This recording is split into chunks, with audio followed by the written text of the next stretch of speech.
सद्गुरुदेव भगवान की जय। भगवान कहते हैं कि वेद मुख्यतः प्रकृति के 3 गुणों सत, रज और तम से संबंधित विषयों का वर्णन करते हैं।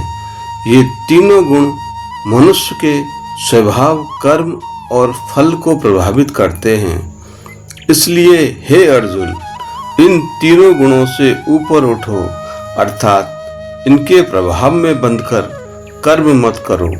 जीवन में योग अर्थात अप्राप्त वस्तु की प्राप्ति और क्षेम अर्थात प्राप्त वस्तु की रक्षा की चिंता मत करो।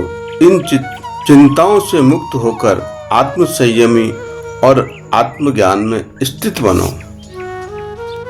त्रैगुण्य विषया वेदा निस्त्रय गुण्यो भवार्जुने निर्द्वंदो नित्य सत्वस्थो निर्योग क्षेम आत्मवान। सत्व गुण शुद्धता, ज्ञान और शांति का प्रतीक है। रजोगुण कर्म, इच्छा, स्पर्धा और आसक्ति का प्रतिनिधित्व करता है, जबकि तमोगुण अज्ञान, आलस्य और मोह का सूचक है। सामान्य मनुष्य का जीवन इन तीनों गुणों के प्रभावों में चलता है। उसके विचार, भावनाएं, कर्म और उनके परिणाम इन गुणों से संचालित होते हैं।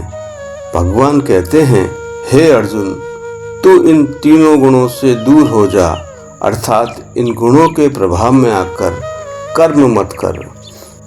जब मनुष्य सत, रज और तम के भी वशीभूत होकर कर्म करता है, तब वह उनके फल में भी बंध जाता है।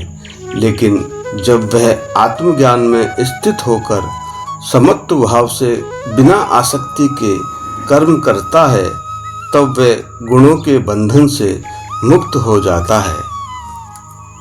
यावानार्थ उदपाने सर्पते संप्लुतोदके तावान सर्वेषु वेदेषु ब्राह्मणस्य विजानतः।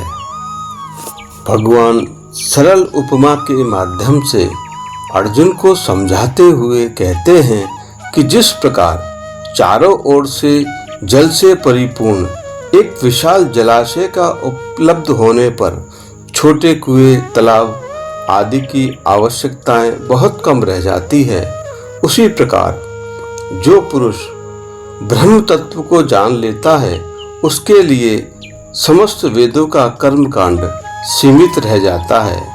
उद्पान अर्थात छोटे जल स्रोत जैसे कुआं, तालाब आदि, वे अपने स्थान पर व्यर्थ नहीं हैं, किंतु उनकी उपयोगिता उस व्यक्ति के लिए गौण हो जाती है जिसे असीम जल स्रोत प्राप्त हो गया हो। विजानत है ब्राह्मण अर्थात जो वास्तव में ब्रह्मा को जानने वाला है, उसकी स्थिति भिन्न है। ऐसा ज्ञानी व्यक्ति आत्मा और परमात्मा के तत्व को समझ चुका होता है। वह जानता है वेदों का अंतिम उद्देश्य ब्रह्म की प्राप्ति है। जब वह उस परम सत्य को प्रत्यक्ष अनुभव कर लेता है, तब वेदों में वर्णित विविध कर्म उसके लिए साधन मात्र रह जाते हैं। इसका अर्थ यह नहीं कि वेदों का महत्व समाप्त हो जाता है या कर्म अनावश्यक हो जाते हैं। इसका आशय यह है कि जब मनुष्य साध्य तक पहुंच जाता है, तब साधनों की अनिवार्यता समाप्त हो जाती है। जीवन का परम लक्ष्य बाह्य कर्मों की बहुलता नहीं, बल्कि आत्मज्ञान की प्राप्ति है। शेष अगले भाग में।